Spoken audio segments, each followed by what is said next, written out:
death to all who turn their backs on God. Oh. Silent Hill 3, the direct sequel to Silent Hill 1, a game that left us all wondering, whatever happened to this little character right here? Well, luckily, I've acquired the data, and we're going to analyze it right now. So with that being said, I got a functional brace on, I've lost the majority of my muscle, let's get in the video. We begin the game as Heather Mason at the Lakeside Amusement Park, a place where a lot of dark magic transpired during my time as Harry Mason in Silent Hill 1. Hopefully nothing like that happens this time around, because I only have a knife. So unless I'm going up against some fresh vegetables, I'm screwed. And I learned very quickly that there's two-headed dogs and a big-armed menace looking to clobber me. So I'll just play it safe and run away. Up until I reach the critically acclaimed mountain coaster. It doesn't appear to be operational, but no worries, I can just hop on the tracks and use my imagination. A decision that I soon realized was not the best.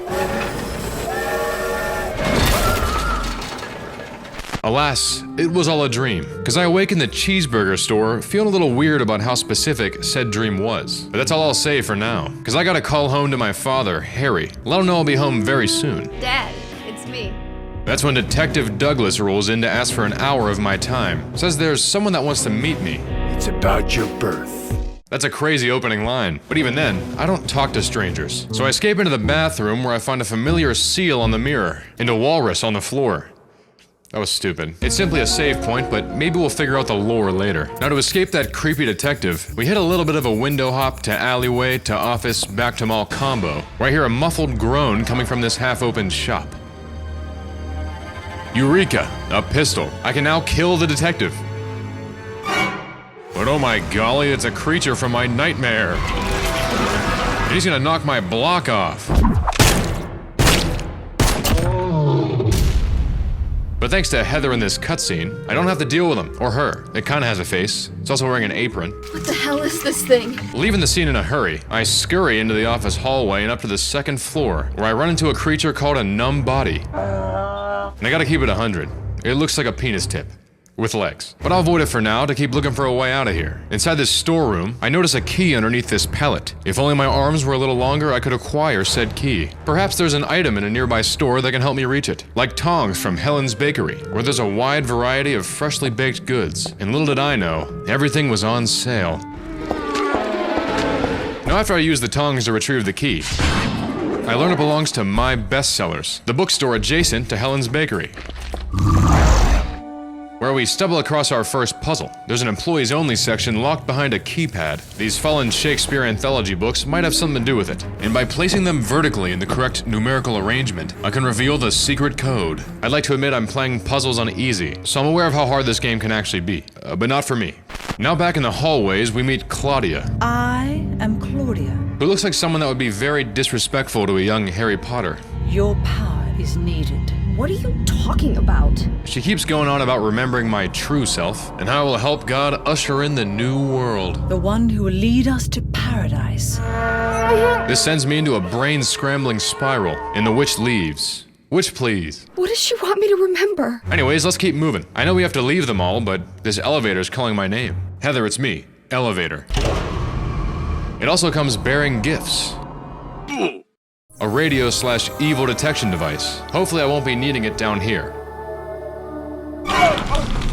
Never mind. This is a nightmare. Oh, an industrial fan. Now in the dark depths of an evil, groaning shopping center, I'm greeted by rabid dogs and menacing closers with arms the size of cotton candy cocoons.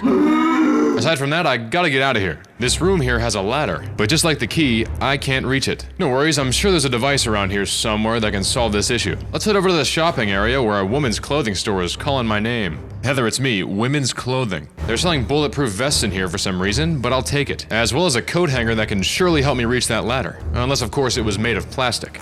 Then it would just snap in half. Whoa! I know I haven't shot anything yet, but we'll get there. Anyways, we go right back to the ladder room and fashion the hanger into a makeshift hook. Let's ascend to the second floor, where the first thing I notice is a static television featuring an image of somebody who most likely went, "Ugh!" I wonder what's inside its neighboring room. It's 3 numb bodies, looking to do something naughty.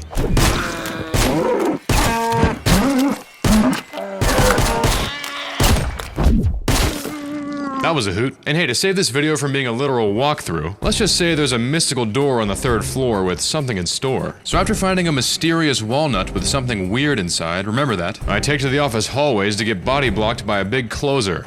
Luckily, my bulletproof vest will protect my breasts. Then by acquiring the steel pipe, I can conserve ammunition on my glorious mission.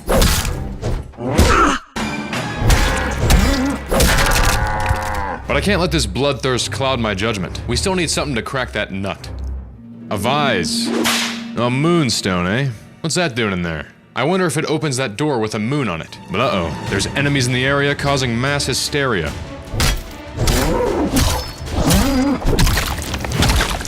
After laying siege to the enemy, I stuck the moonstone into the door and enter a room with an ominous ladder that may or may not descend into advanced darkness. I sure hope there's not a big purple worm behind that gate. Oh my god, there's a big purple worm behind that gate. This is what I imagine the victims in the movie Teeth were dealing with. And if you haven't seen it, just look it up. For me. I really shouldn't have picked easy, because this is outrageous. Even the nurses in the hospital are stronger than this thing. After all that mess, we awake safely back in the normal world. Maybe it was a dream after all. I don't know. But father is waiting back home. So let's leave this dastardly shopping center. But look out. Heather! It's Detective Douglas. I'm like, you're working with Claudia, aren't you? Claudia?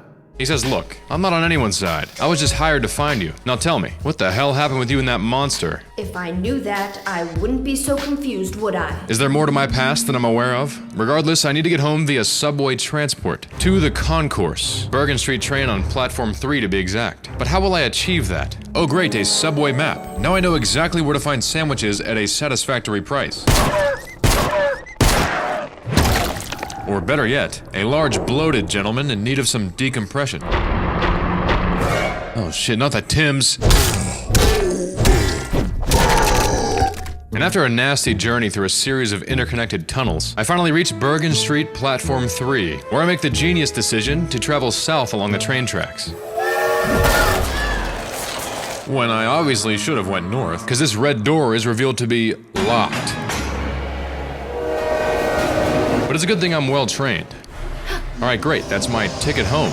It's time for a good old subway ride. And as eerie as it may be in here, I feel very safe. But this large thing and his son are quickly changing that.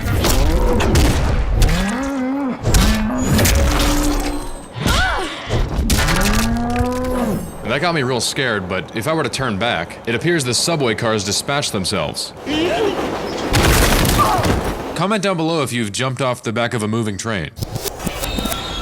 After coming back from the dead, I exit the subway and into the underpass sewer system, and these tunnels are hitting me with feelings of dread. Further into my journey, I come across the all-powerful mall. Oddly enough, I just left the mall and now I found it. I also found that it kinda sucks.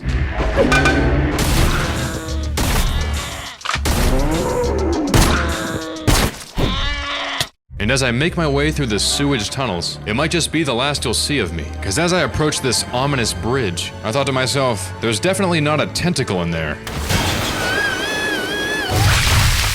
Turns out I should have read the memo stating, there's definitely a tentacle in there. So after killing it with a hairdryer,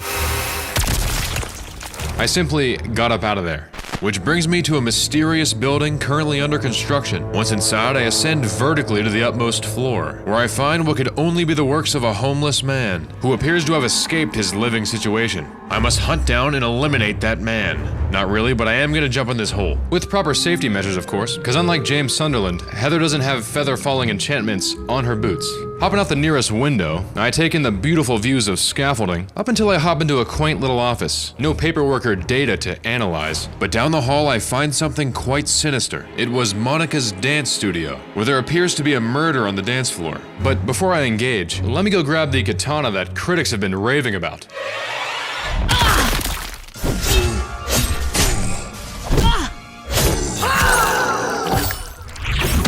Now. In the office next door, I look around and find a mysterious rope inside of an open drawer. Maybe I should maybe I should use it to safely rappel down the broken elevator shaft.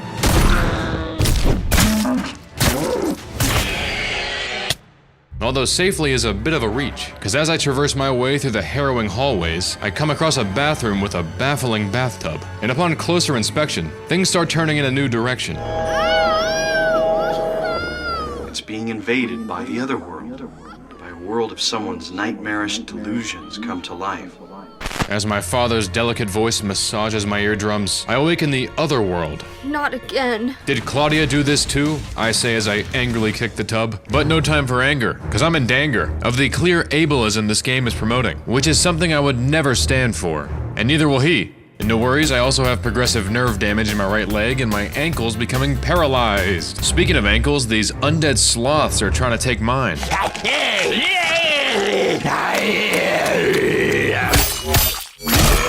Slurpers, we call them. Now, I'm somewhat familiar with the layout here, but a lot has transitioned into pure evil. Especially this room that contains a chilling memo. Find the Holy One. Kill her? Wait, that's me. Am I the Holy One? Well, according to Vincent in the next room, I have a rather mystical past. Heather.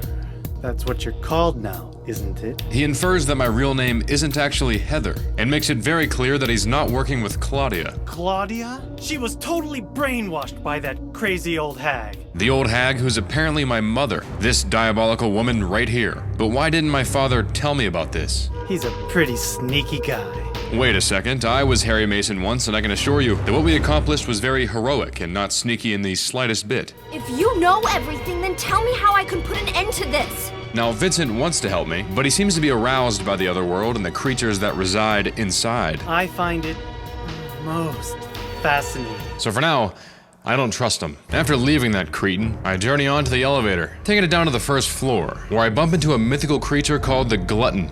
Me when I'm around a bowl of candy corn. It's also invincible, for now at least. This fairy tale lying in front of it might have the answer, but the story is incomplete. Let's find and acquire the full story. Where oh where is this fairy tale hiding? I said to myself as I entered a room with a lit cig and some handy dandy matches. Looks like I picked the wrong week to quit smoking. I continue the mission down the halls, where I run into a pane of glass with a wheelchair placed in an eerie manner. Looks like I picked the wrong week to recover from ACL surgery. X-rays, MRIs, imaging, pictures. On the wall. Flame purifies all. It appears I have to burn this thing. So by using a memo I got from Walter Hartwell White, I combined oxidol, liver meat, and matches to create a homemade fire. This reveals a secret door that looked ever so inviting. Oh, this is kind of weird. But down the stairs, I find another part of the fairy tale. The priestess told the glutton, "Leave now." "Shut up. I'm going to eat you," replied the glutton. "I need more. More."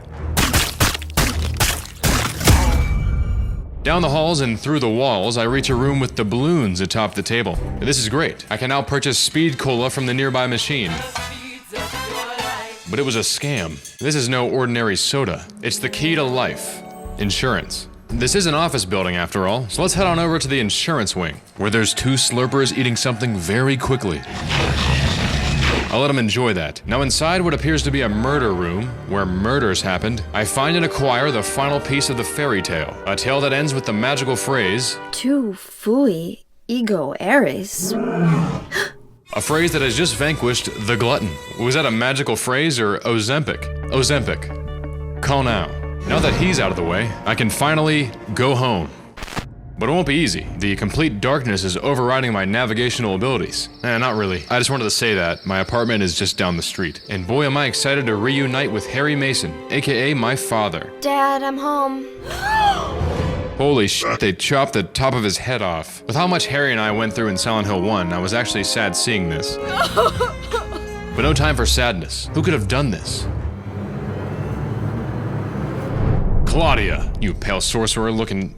Why? It was revenge for Harry stopping the entire plot of Silent Hill 1. If not for him, our dream would have come true. And also to fill my heart with hate, so I can remember who I truly am and birth God. You will birth a god and build an eternal paradise. I'll get you for this! But oh, it wasn't her. Says her friend, the missionary, took my father's life. I think I'll show this missionary a piece of my mind, because he already has Harry's.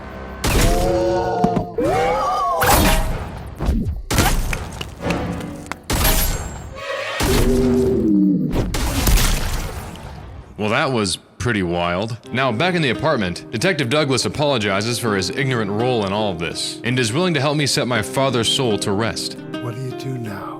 I'm going to Silent Hill. This is a great character arc for the detective, who offers to drive me to Silent Hill so I can kill Claudia and end all of this. I'll kill her myself. And before heading off, Douglas said a guy named Vincent told him, when you get to Silent Hill, Look for a guy named Leonard. he then hands me my father's journal that I begin to decode during this beautifully long cutscene. What's the deal with Silent Hill anyway? Dahlia tried to birth God at Silent Hill, Harry stopped it, I was born, he took me in, the end. He loved me just like I was his very own daughter. So we arrive at the Silent Hill Hotel, where Douglas briefs me on Operation Find Leonard. He'll go check Leonard's house, while I'm told to go search the hospital. Perfect, that's exactly a place I'm comfortable going to. Meet me back here when you're finished looking around the hospital. Roger. So we hit the streets of Silent Hill, where the immense fog brings me shattered memories of Silent Hill. I didn't even look at the map. Somehow I just knew where Brookhaven Hospital was. It was all luck actually, but nonetheless, we're now inside, where the nurses are ready to treat me.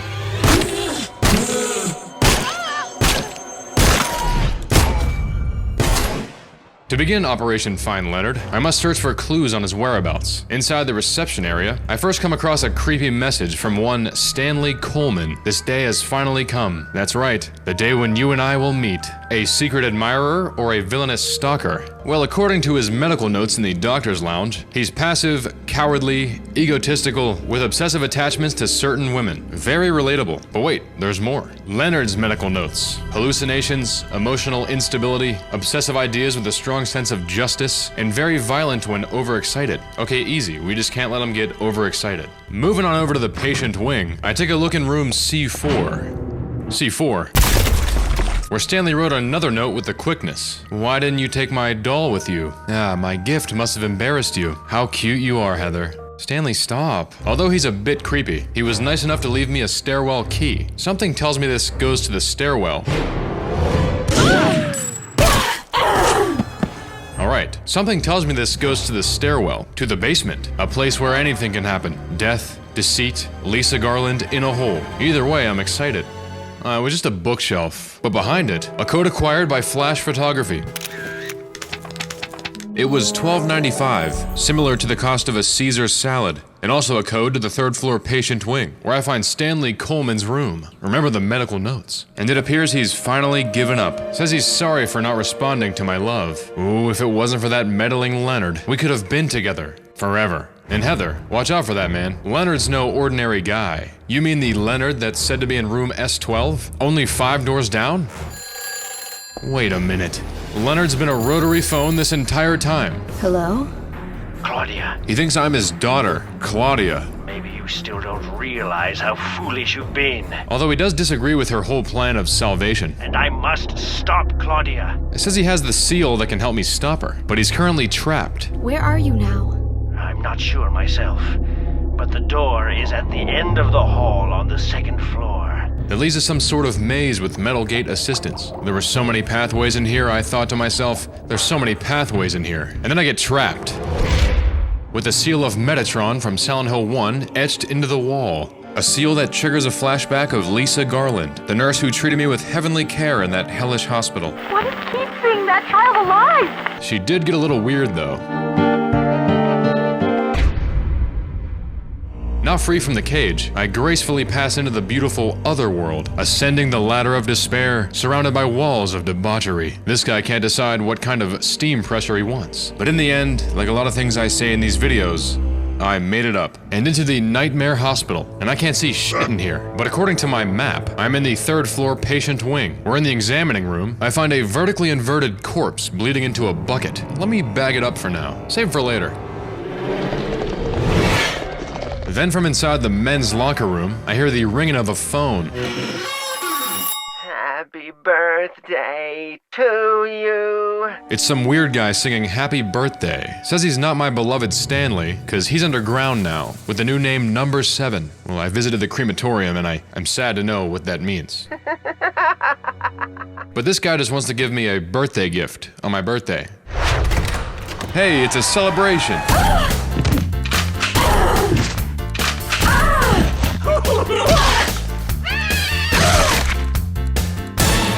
That was cute. Thanks for the present. Now where were we? Finding Leonard. the real reason I'm here. So as I pass through the first floor day room, there's evil afoot.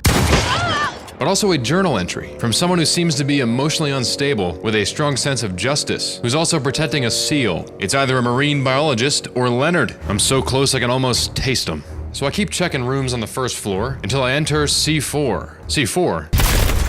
Home of a bloody ritual site. Drench the altar in blood. It's a good thing I have a bag of blood. Finally, the passage to Leonard. Climbing down into the hospital undercarriage, I hear a familiar voice call my name. Heather? It's my friend, Leonard. Now I can finally leave here. Whoa, he's got gills. Why must we reward even the unbelievers? What are you talking about? And it turns out we have very different reasons for wanting to stop Claudia. While I want to destroy her plans completely, Leonard just doesn't think Claudia is deserving of it. I don't want any part of that kind of paradise. And that makes me a heretic. Heretic! You plan to destroy God! Death to all who turn their backs on God! Is every person here a mental case? Bro, what do you mean? Look at him.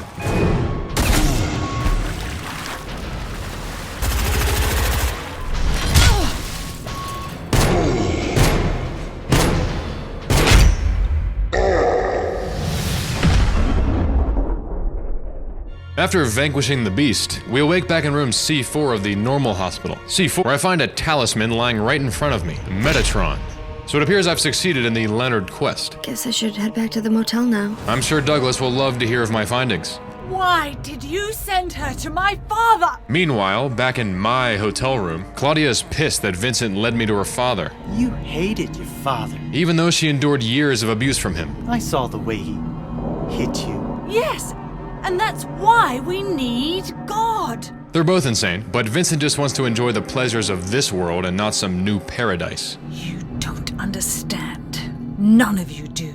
Claudia then leaves. Alright, now it's my turn to enter Jack's inn, where Vincent is waiting patiently. Where's Douglas? Says Douglas went off on his own, but he left a message saying, "Quick, get to the church. Claudia is there." That's where Claudia is. But be careful, the pathway there will not be a walk in the park, even though you quite literally have to walk through the park. Oh, hell.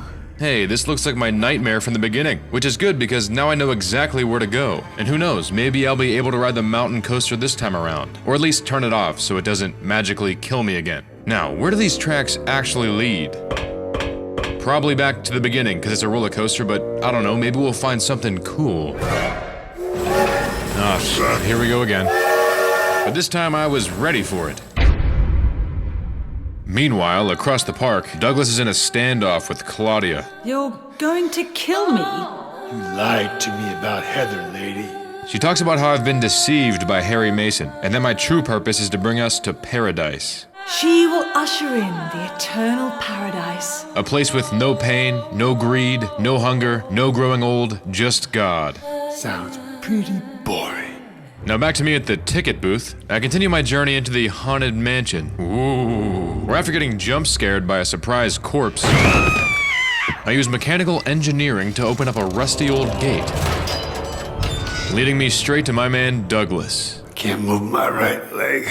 The man is at his wit's end, contemplating if simply killing me would end all of this madness. Maybe killing you here is the only way to end this nightmare. To be honest, it probably would, but that would be a terrible ending, so I leave him to rest and head on forward. Fast forwarding a bit, and we eventually get to the carousel. Now this I remember, where I either killed or saved Sybil Bennett. Hopefully something less outrageous happens this time around. But no, because all the horses start jumping, and out of nowhere comes Alessa, or Evil Me. And she's getting real freaky. Coming back stronger with every death. On top of that, it appears I'm descending into the depths of hell. But that's the least of my worries, because Alessa has a pipe.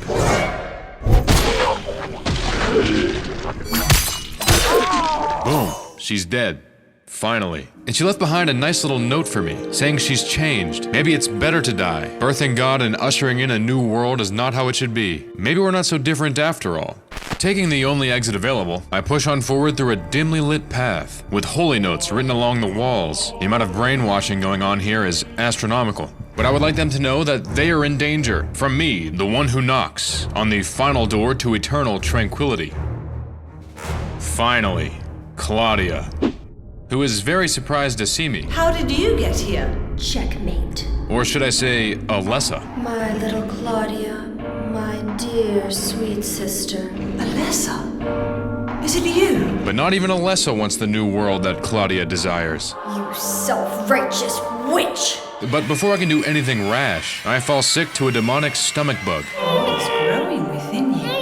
And the witch leaves. Witch, please. Now that I'm healthy, I go over to the altar and find an Eye of Night tarot card. That's gotta be important. Let's see what else this church has to offer me. A confessional, where a sad woman begs me for forgiveness. I know I'll be put to death for the sins I've committed. And I didn't care what she did. As the gracious and forgiving man that I truly am, I didn't forgive her. And she went straight to hell. So after picking up a childish map of the church, I go on a mission, running past supercharged closers, and also some insane cancers that needed to be destroyed.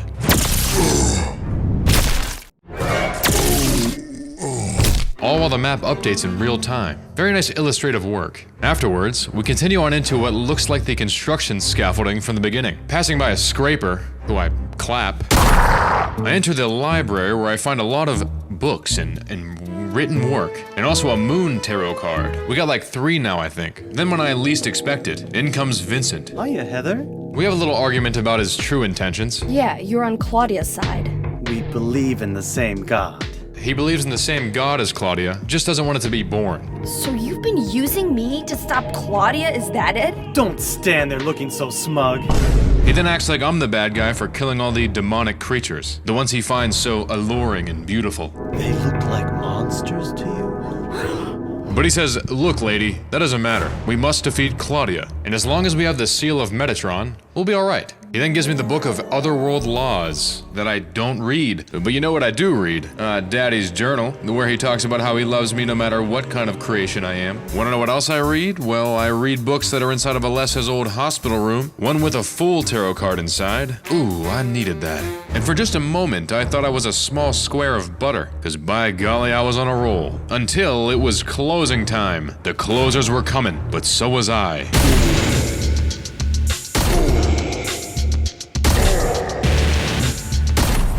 My morale may have been low, but this nice man helping out this poor nurse gave me a glimmer of hope. Moving along down the hallways of doom, one can only assume I was entering Alessa's bedroom, the one that acted as a final checkpoint before my true birth, with a new puzzle on the door. And according to this sketchbook, it looks to be where my tarot cards go, but I'm still missing one. Luckily, there's a key inside this picture frame that most likely leads to that exact card. So we go back to the hallway outside the chapel, where the walls start to ooze red lines. And this is where we can use the brass key, which takes me to a Midwich elementary school classroom, where Mr. Gordon was documenting his concerns about his student Alessa, the one everyone called the Witch. That seems fair to me, but more importantly, there was another room on the other side of class, where on the bed lies the final tarot card, High Priestess.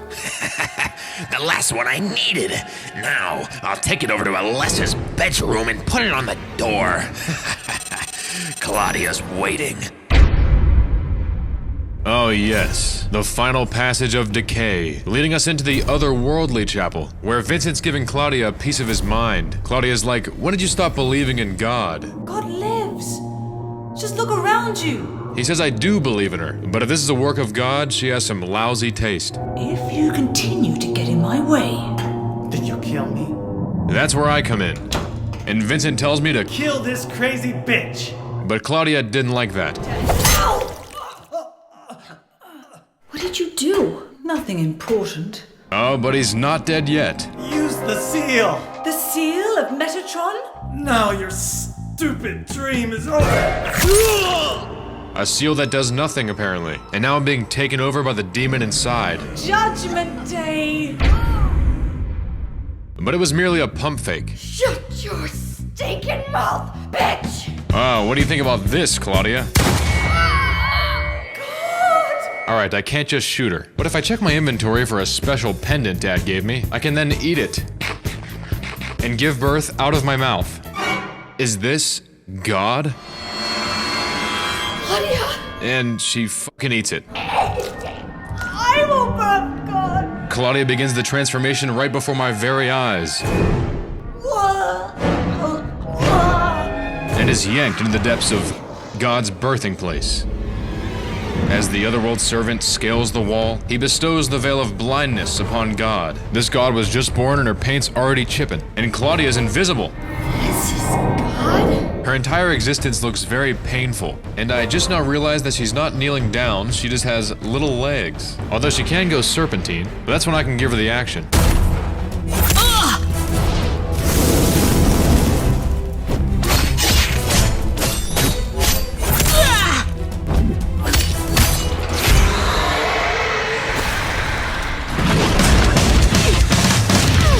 We've done it. We've vanquished God. Again. And with the thought of my deceased father looming over, Dad! I now fully accept myself as Cheryl, the holy child born of a demonic ritual. How amazing. But it's not over yet. I must go back to the amusement park and kill Detective Douglas. You're still alive. Just a joke. Just kidding. It's all fun and games here. What a great time. Laughs and all. Don't you think blondes have more fun? And that's the video. If you made it this far, thank you so much for watching. If you enjoyed it, I want you to drop a like down below, maybe even a comment. Only if you want to. Also, if you haven't seen my Silent Hill 1 and 2 videos, they're in the description. And very importantly, I want to give a special thanks to my beautiful, delicious patrons that are scrolling up left and right somewhere. Also, Merry Christmas and Happy Holidays. I know I didn't make a post about it, but Merry Christmas and Happy Holidays. Hope you had a good time. And also, I know exactly what you're wondering. Hey, what the fuck are you doing? Why are you taking 2.5 months to make one video? I'm gonna pick it up this year in 2025. We're gonna be having a good time. So with that being said, I appreciate you guys so much, and you shouldn't appreciate me because I take so damn long. Anyway, thank you guys so much. Love you. Bye.